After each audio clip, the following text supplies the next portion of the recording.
It's festive season time in Football Manager, and Wonder Kid shopping is just around the corner. We're playing pretty well, still finding ourselves as a top half team. We'll take a look at that table and how we've done since we last spoke. Not a great showing in the last episode, but it got better. Trust me. We've got Liverpool. We've got Burnley. It's Football Manager action before the turn of the year.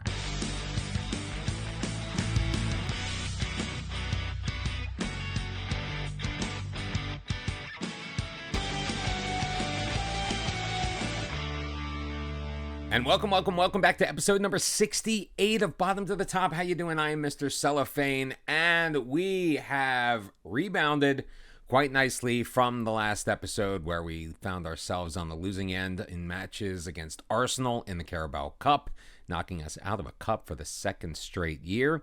Also, Wolves, thought we might have that one, but sadly, we did not. We did rebound, however, with 1, 2, 3, 4 wins in a row. No, we didn't. That's a lie. We lost to Leeds in the middle. But we did win 4 matches in the league, with only losing 2 matches in the league, while drawing only 1 match in the league since our last episode. We bounced back from Wolves with a 1-0 victory over Bournemouth and a bit of time off. So we played a friendly against PSG's second team. We beat them too. Before we took on Leeds, 3-2 was your final score. I mean, it really wasn't all that close. Former Fulham player Patrick Berg making us pay not once, but twice in this one. We were down 2-1, and then Berg scored his second, made it 3-1. Gabriel Amaya did get another goal back 7 minutes into added time, but it really just was not enough. And at the time, Leeds was well below us on the table, so this was slightly disappointing. Luckily, we didn't let it get to us too badly. We followed that up with a 2-0 victory at home over Brighton and Hove Albion. Melvin Costa picking up a goal in this one. Guerrero moving it wide, looking really good. What a move. Costa in. Now, Costa had a goal right before that disallowed because of an offside, so to see him bounce back and actually get one that counted was pretty nice. And then we added another beautiful through ball from Blanco to Amaya. Amaya has been such a massive pickup so far this year. We led 1-0 at the half. 2-0 was your final score. After that, we went on the road to take on the team that was promoted with us from the championship last year. It was a 2-1 victory over Norwich at Carrow Road. Gabriel Silva was able to score for them to tie things up after Craig Ross converted on a penalty in the 54th minute, but Federico Guerrero was the hero of the night. He picked up player of the match after this performance. A long throw in Ranocchia. Nice turn by Denisov. Guerrero in the middle, putting it past the Norwich goalkeeper to take the lead that we would end up holding on to until the final whistle was blown.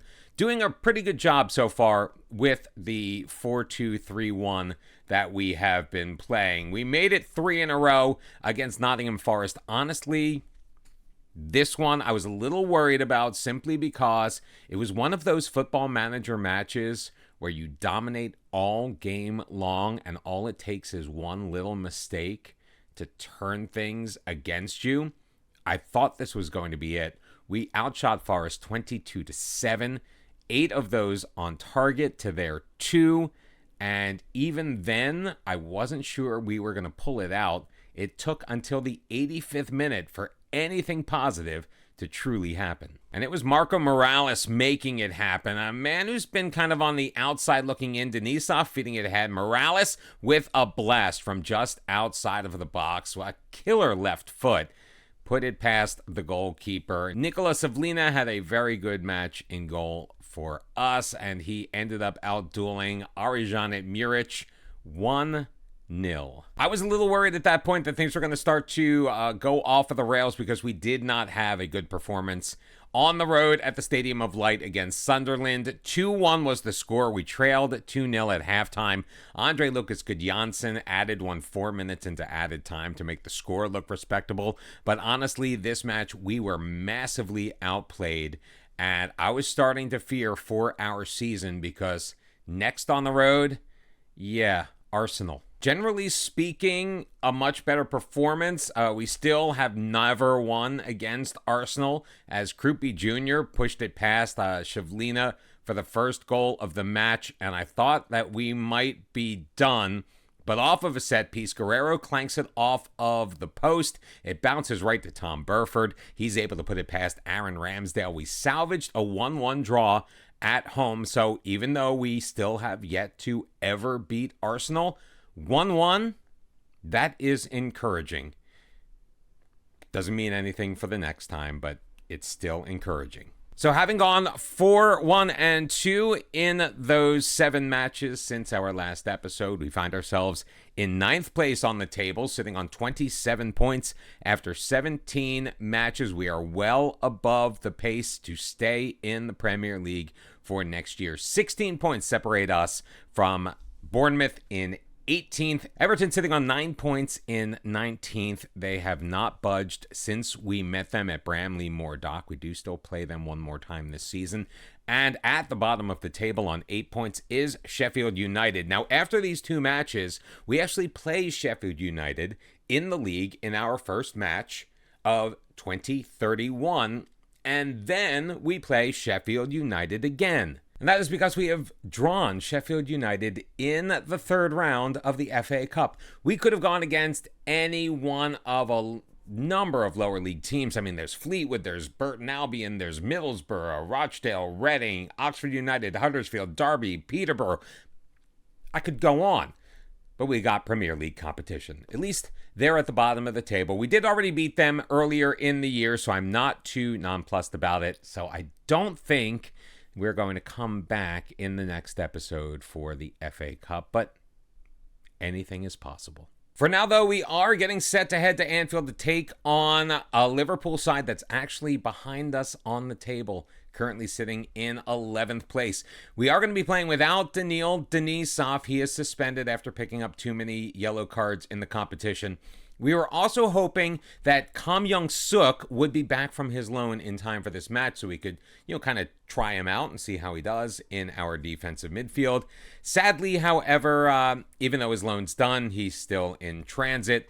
We may get a couple of matches out of him. We may see him in the Burnley match. He is going off to the Asian Cup of Nations, whatever they call it. Well, the Asian Cup starts on January the 9th, and he is going to be going, as is Toshimitsu Endo, which means we really need to figure out what we're going to do long term at left wing without Endo here. We've got a couple of guys who can sort of play the position.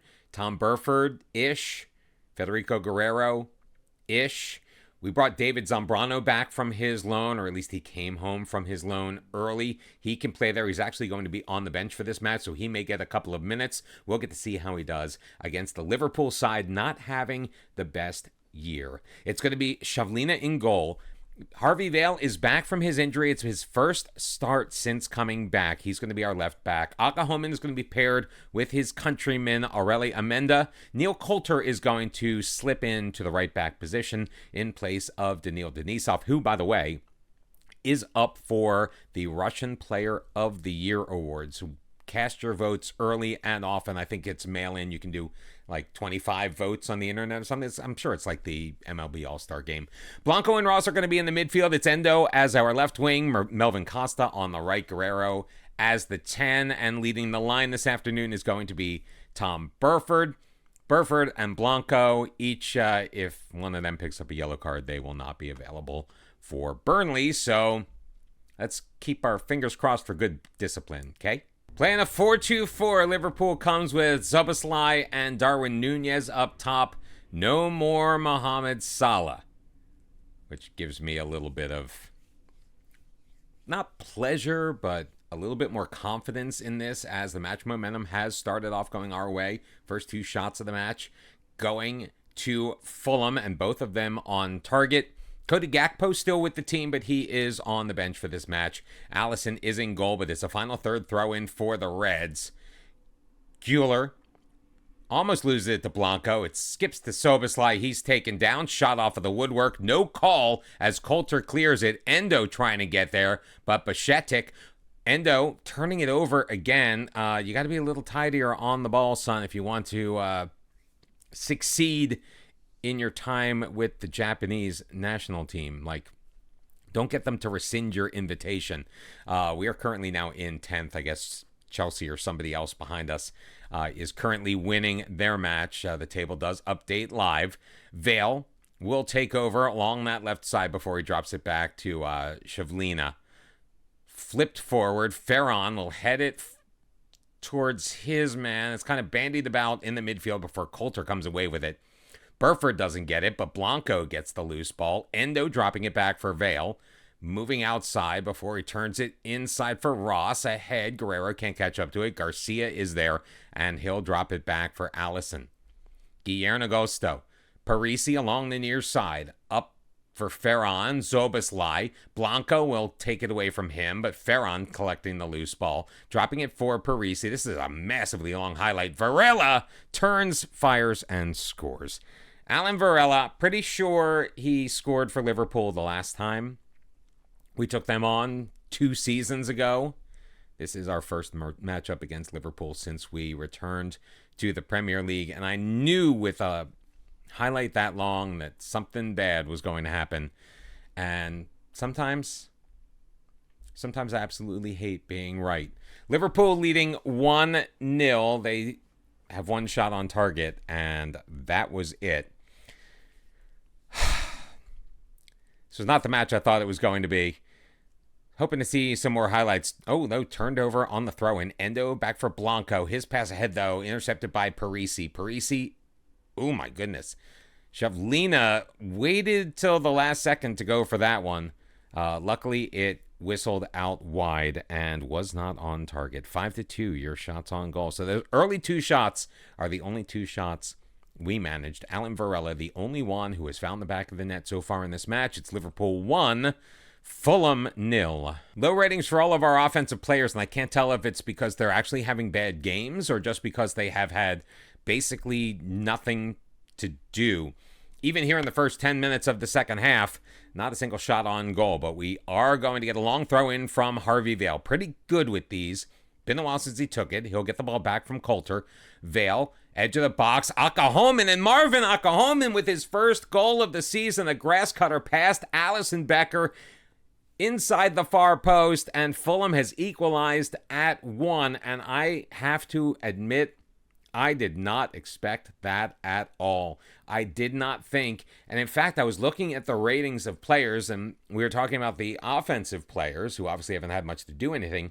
Akahomen was also on a 6.4, and I was thinking that I might need to take him out of this match because he's just not playing very well, and then lo and behold, he scores our only goal. Turnover now, Fulham getting it. Burford almost coughs it up. Guerrero feeding it ahead toward Endo, but Bashetic will clear it ahead. Vale taking over along the near sideline. Into the middle, he's got Guerrero. Fed forward, Endo. He's got Burford and Costa in the middle, and it will be Melvin Costa. Drilling it home, his 5th goal of the year. What do you mean offside? There was no offside. There was offside. They've disallowed the goal. They didn't even go to VAR. What kind of corruption is that? Oh, it was Endo who was offside, like, from the beginning. Oh, that was a beautiful play, too, man. It was a great pass. Endo did a nice job, and sadly, nothing. And, of course, Soboslai almost made us pay for it with the free kick. Melvin Costa on a 6.1. So, yeah, you're not doing it, son. We're going to bring Zambrano in. We're going to move out Endo as well. Marco Morales will come into the game. Federico Guerrero will slip on over to the right-hand side. He's kind of versatile in that way. He can play the right or the central positions. We are trying to teach him the left, but we're not putting him out there like a whole ton. Filippo Ranocchio is probably going to be moving in the transfer window, so we're trying to avoid playing him if at all possible. Back to action, Ross turning it over. I came this close to taking him off as well, but I chose not to. Varela switching it over for Doak, moving it toward the inside. I don't know what Guerrero was just doing. He kind of just waited. And Dominic Soboslai. The announcers say it's a wonderful move and a finish. I wholeheartedly disagree. I think this was one of those, FM is like, yeah, they're just going to score. So we're just going to make it happen. It doesn't matter if it looks pretty. It doesn't matter if it looks good. It doesn't matter if it looks real. And it was before we made those tactical changes. So the tactical changes have now been made. I am going to get Ross out of there as well. Becker starting at short. Agosto, left wing for Robinson. Back for Van de Block? Who's Van de Block? No, it's no Virgil van Dijk. Turned over. Guerrero with it. Finds Zambrano ahead. Morales, he's in. Shot, score. One-on-one with the goalkeeper, Marco Morales, his third of the year. No, it wasn't offside. Don't do this to me again. I do not want... Thank you very much. I was about to go railing off once again on the corruption of the officials in the Premier League, but luckily, I did not have to do that. And Zambrano, making his senior debut for Fulham, comes through, and he comes through huge. Now, we are going to get Ross out of there because he's not really making me happy. And, Gabriel Amaya. Come on in for Guerrero. We'll put Tom Burford on the right-hand side. Not really his position, but, you know, it is what it is. Yes, we want to make those tactical changes after the goal. That's why I made them. 1 minute later, a final third throw-in for Liverpool. Bajcetic blocked off. Zambrano sending it forward. Amaya with a great touch, moving it outside. Zambrano once again toward the sideline. We'll circle it back to Akahoman. Ahead, can't find Morales. Darwin Nunez with it now. Makes the turn on Akahoman. Now he's got Vale on him. Turned over in the box. Akahoman playing it for Morales. He can't control it. Varela now. Dropping it back for Augusto. Van de Block. Varela. Come on, turn it over. Turn it over. Richardson moving up the right side toward the sideline. Doak. Bajcetic finds Cody Gakpo, and Cody Gakpo is in with his 5th goal of the year. Upheld by VAR. It's Liverpool 3, Fulham 2, and I was riding such a high, again, with this team coming into the match, thinking that we had a chance against the team that is typically a Big Six. They're typically in the European places, that was having a bad year and we could take advantage. But sadly, that has not yet been the case. Morales on the set piece, sending it forward. Amenda can't get there, but Coulter will regain control into the middle. He's got Amaya. Gabriel Amaya, was he onside? Please tell me he was. That should be his 9th of the year. No VAR review, please. Yes, no VAR review. We have equalized at 3. Morales sending it forward. Almost cleared away. Coulter into the box. What a pass into the middle. 6 yards out. Amaya pots it home. Alisson Becker, nothing he can do to stop this Fulham side, even though he may have been offsides. I can't tell when the lines aren't the right colors. I have absolutely no idea what's happening. Last 5 minutes of the match. Of course, time will be added on at the end for injuries and stoppages. 8 minutes. Oh, yuck. All right, let's see if we can get without any incident, please. This is like the one time I'm going to cheer for no highlights, and my prayers have been answered. 16-7, your shots on goal. Full time has arrived. Gabriel Amaya, Marco Morales, Marvin Akahoman, each scoring game-tying goals. 3-3 is your final score. Amaya named player of the match. Players are resting before the quick turnaround against Burnley at home at Craven Cottage to end out 2030. Marco Morales has come to us. He's a little bit unhappy. He would like to get a new contract, which is kind of tough for me because we're like a rock and a hard place with him. We picked him up for $8.25 million. He's obviously incredibly talented. He's probably going to command a lot of money on the open market if we were to ever sell him. You know, looking at guide value around 85 million potentially for him. But he's kind of a man without a position right now because we no longer are playing with a standard central midfielder. He's really not a defensive midfielder, although we could probably give him some playing time in that area, see how he does. But his passing isn't as good as we would like it to be. And he just is stuck behind Burford and Guerrero and Melvin Costa and Amaya up top.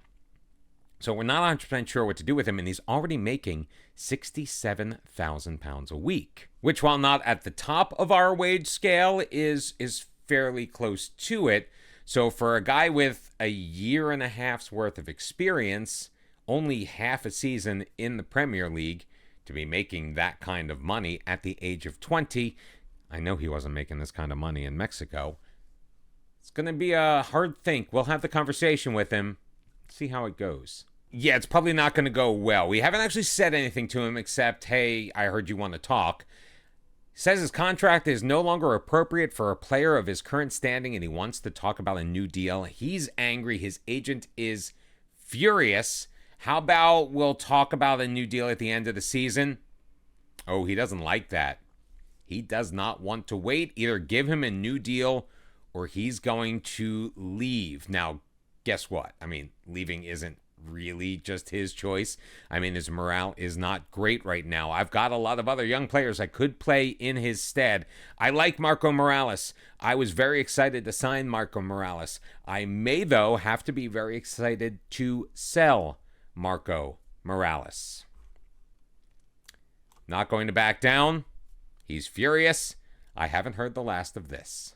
And it looks like Kim Young-suk is not going to be playing for us in Burnley. His loan officially doesn't end until the 31st of December, and then he is off on international duty. So I guess we'll see him in March, April.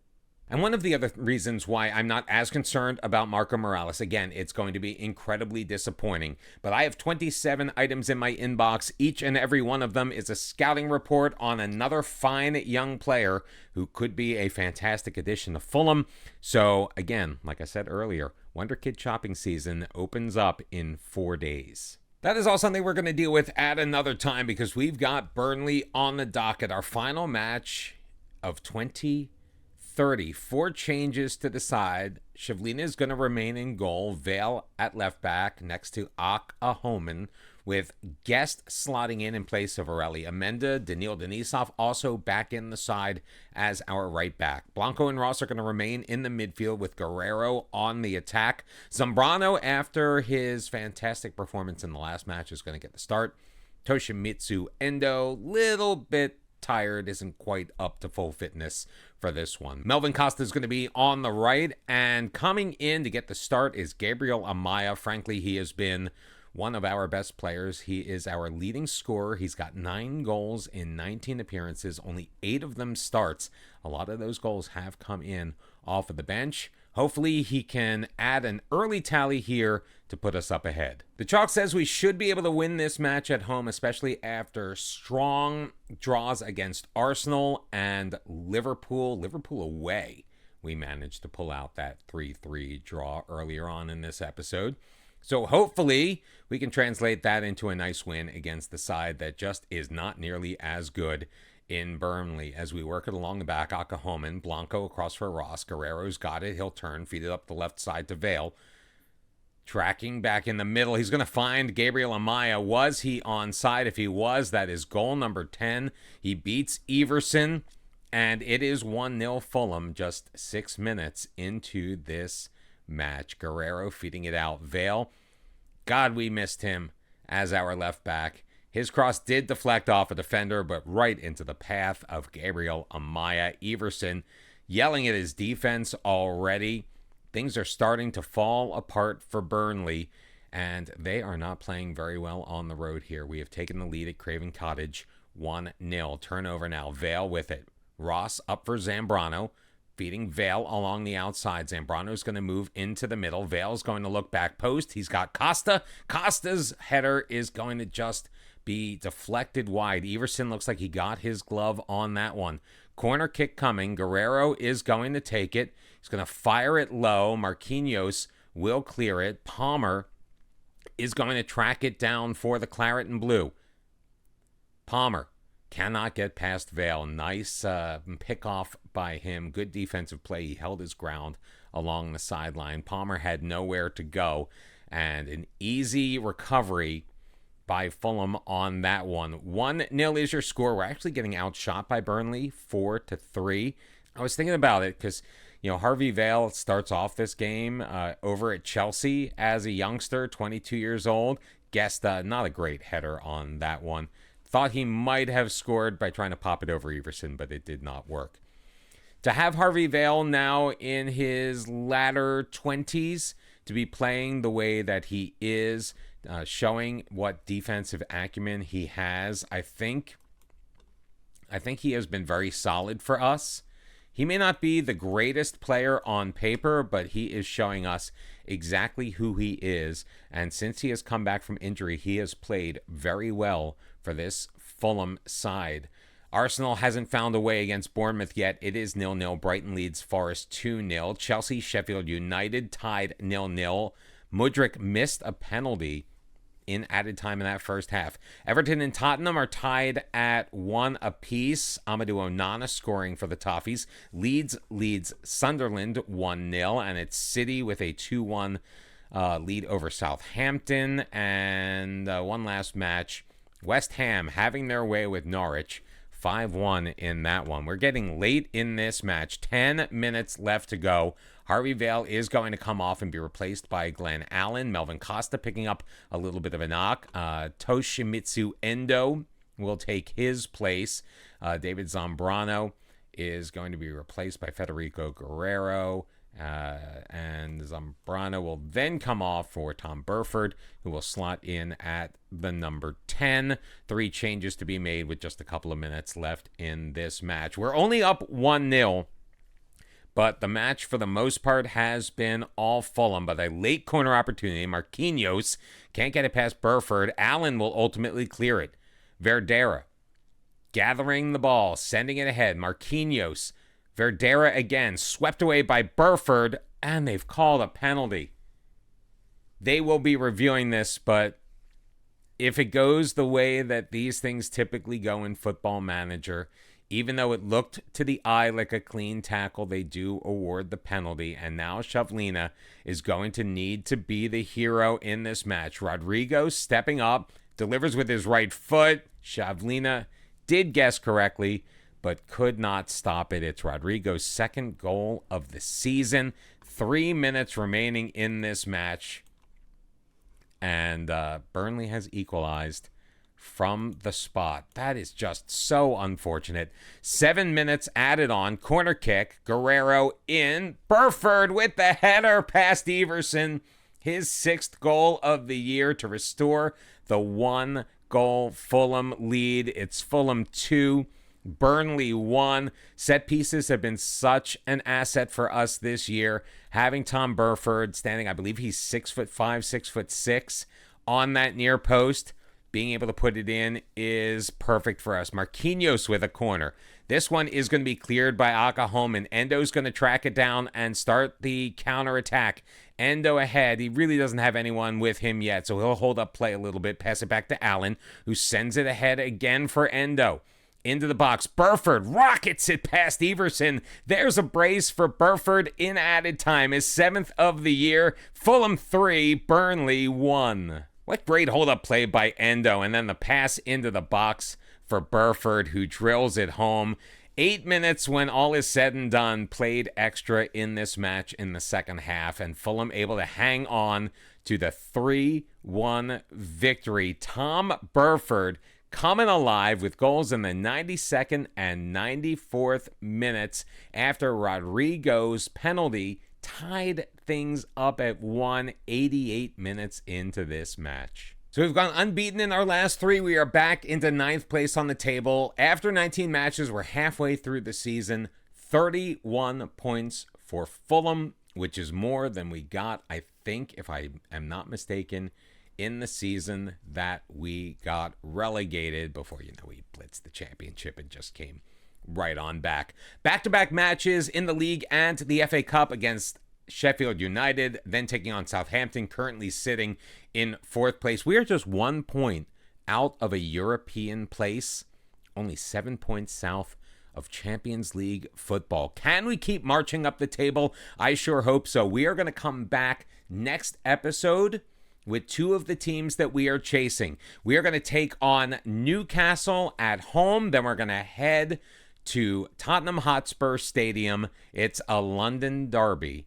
And as always, we hope you've enjoyed this episode, and we will see you next time. If you did like it or you just are feeling kind-hearted, make sure you hit that like button. Also, subscribe and turn on your notifications so you know when the next episode of Bottom to the Top is going to air. I hope to see you then. It's going to be tomorrow. Until then, bye-bye.